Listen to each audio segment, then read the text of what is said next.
All right, good morning, ladies and gentlemen. Here's our sixth video. So if you have not gone crazy yet, I need you to bear with me for just a couple more videos. We are going to talk today about two quick things. Actually, this is sort of a mini video. One of them is called an Ecphonesis and then we're going to talk about actual rhyming, right? Because Shakespeare is technically poetry, so why doesn't it rhyme very much, and why does he choose to rhyme in the moments that he does? So let's talk about this Ecphonesis O. This sounds like it's some wildly fancy thing. It's actually maybe the easiest thing we're going to talk about.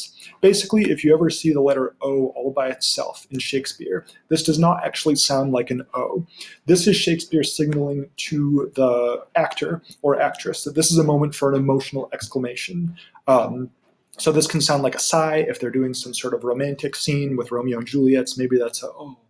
But it can be a scream, it can be a gasp, it can be a grunt, it can be a cackle. Basically, whatever sound effect the actor or actress feels would best convey that emotion. So whenever you see one of these guys, oh, in a Shakespearean passage, think, okay, this is a moment of high emotion. The actor or actress is feeling a lot right now, and they have to let out that emotion in some kind of sound effect. This is the moments in class where I would have everyone go around and make sound effects, and you'd probably make like animal noises or whatever, but we're going to move past that at this point.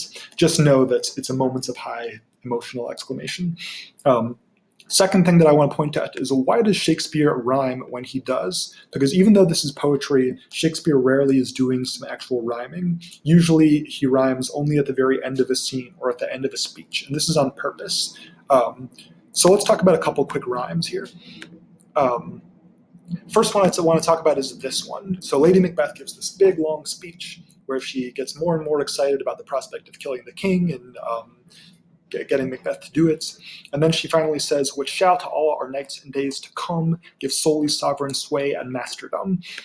You'll notice that both of these lines end with the sound This is a pretty classic rhyming couplet. So why put a rhyming couplet there? It's sort of to put a cap on it. Shakespeare's like, okay, we're done with this speech, dramatic conclusion. And for Shakespeare, a dramatic conclusion always means a nice rhyming couplet to tie a bow on things. Same thing here. So these two lines are actually the last two lines of the entire scene. And he wants them to end with a big dramatic moment. So Lady Macbeth goes, only look up clear.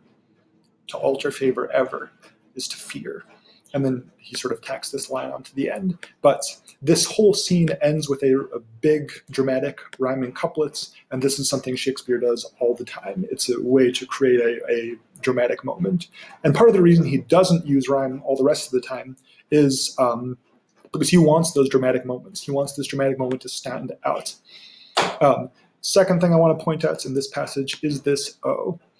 Right? So you may want to ask yourself, why is Lady Macbeth feeling so much emotion at the beginning of this speech when she goes, oh, never shall sun that morrow see? Or if we're going to do a sound effect, never shall sun that morrow see. It is because this is the moment where she is telling her husband, we're going to kill this guy tonight. This should be a moment of high drama and high emotion, because this is the moment she pronounces her plan to her husband. Her husband goes, when is he leaving? Well, he's leaving tomorrow in the morning. And she goes, no, this guy ain't leaving tomorrow in the morning. Basically, she is saying, we're going to put an end to his life. And so this makes sense as a moment to have a dramatic sound effect or emotional exclamation. So that's all we're talking about here. We're talking about rhyming, which basically always comes at the end of a big speech or at the end of a full scene. And we're talking about the Ecphonesis O, which Shakespeare uses to say, okay, this person is feeling a lot of emotions right now, and here's how they're choosing to express it. Thanks, guys.